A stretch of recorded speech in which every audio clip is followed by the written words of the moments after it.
Hey friends, what's up? Welcome back. Today we're going to go over how to multiply decimals. So for my first equation, I have 7 times 0.012. I'm going to remove the decimals. And I'm going to remove this 0 because our actual number starts here at the 12. 12 times 7.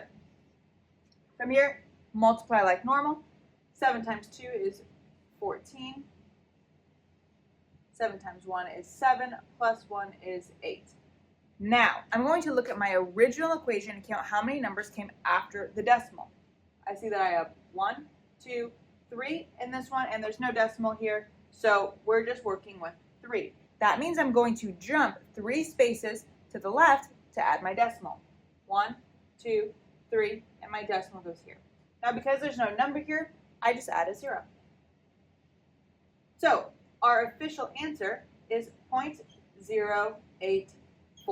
For my next equation, I have 1.2 times 2.6. Let's ignore the decimals and multiply like normal.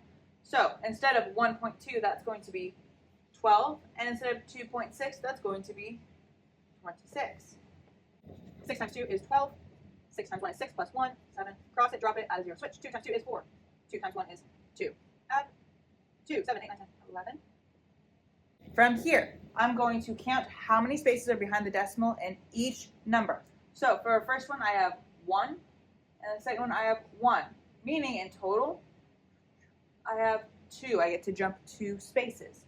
So jump 1, jump 2. There's my decimal. So my answer is going to be 3.12.